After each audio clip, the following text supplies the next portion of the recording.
Bu yılki Atalar bayramida Türkiye qatorliq davlatlardagi Uyg'ur muhojirlari Sharq Turkistondagi oilasi va otalari bilan yana didorlasholmadi.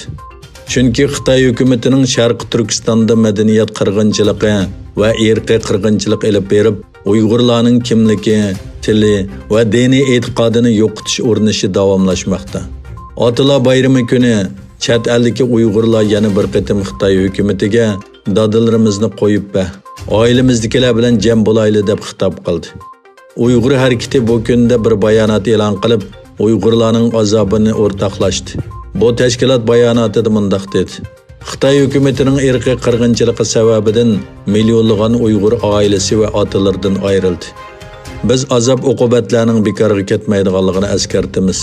Xitoyning adolatsiz muomalasiga uchirgan barliq kishilar cho'qim botirlik bilan o'rnidan turishi kerak.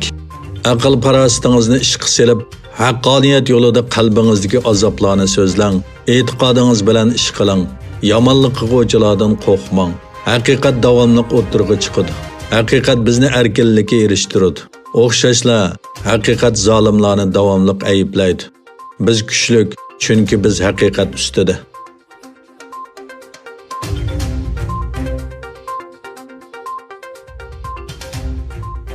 Amerika prezidenti Donald Trump Uyg'ur kishilik huquq siyosati qonunini imzolagandan keyin Xitoy davlat taratqullari birdek harakatga kelib, Amerika hukumati va xalqini qoralash tashviqoti boshladi. Xitoyning markaziy televiziya kanalidan tartib Sharq Turkistondagi yerlik taratqulargacha Amerika va Uyg'ur kishilik huquq qonunini asosiy xabar temasiga aylantirdi.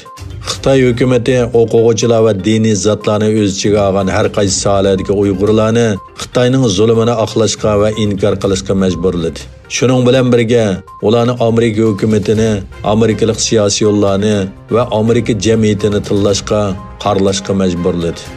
Xitoy doiralari Uyg'ur kishilik huquq qonunining faqat bir varaq qog'oz ekanligini aytgan bo'lsa-mu, lekin ularning Amerikaga qaytirgan inkaslari bu qonunning qanchalik muhim ekanligini yana bir qatim isbotlab berdi.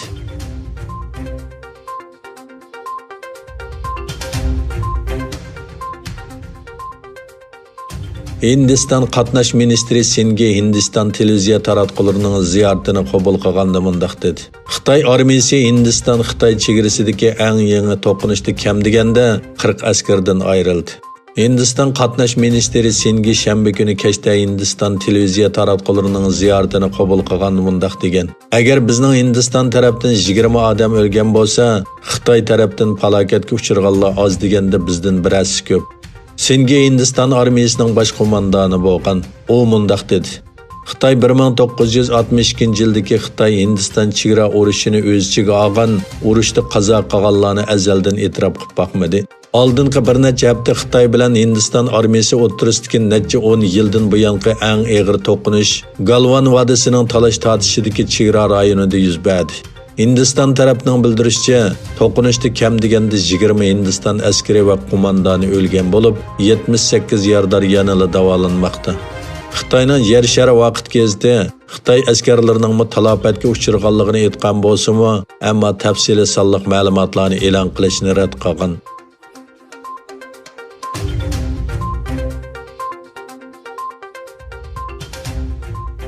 Yaponiyaning g'arbiy janubidagi Kagoshima viloyatidagi Amami Oshimaning sharqi shimoliga qo'shni bo'lgan suv tavalligida chet el suv osti paraxoti bayqaldi.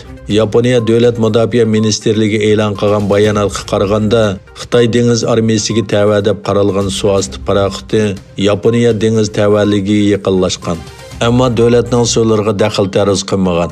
Egilinishcha, bu suv osti paraxoti dengiz ostida ketayotganda radar sistemasiga kirgan va ikki tarafdan 10 kilometr yiroqlikdagi Amami Oshima bilan Takashima orasidagi dengiz rayonidan o'tgan. Bu suv osti paraxoti sharqiy Xitoy dengizini bo'ylab g'arbga qarab yo'lga chiqib, oxirgi qatim Xingzi oraliga yaqin joyda paydo bo'lgan. Yaponiya dengiz okean mudofaa armiyasi qismlari chorlash aeroplani va qo'g'lug'uvchi paraxotni bu rayonga avatgan.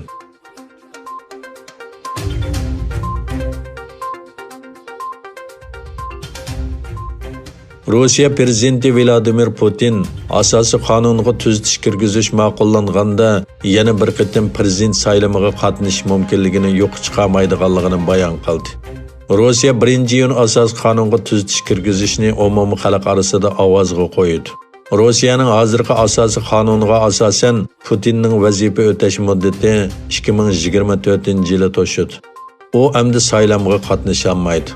Lekin asosiy qonunga tuzitish kirgizish ma'qullansa, Putinning vazifa o'tash muddati 2024-yili to'shgandan keyin ilgirki vazifa o'tagan muddati yo'q qilinadi. Hamda prezident saylamiga yana qatnasha oladi va 2036-yilgacha huquq tuta oladi. Kreml sarayi va uning qo'llovchilari parlament huquqini kuchaytirish uchun asos qonun islohoti zarur deb qaraydi. O'qituvchilar bo'lsa Kreml sarayining nishonini asos qonun siyosiy o'zgarishi deb atadi.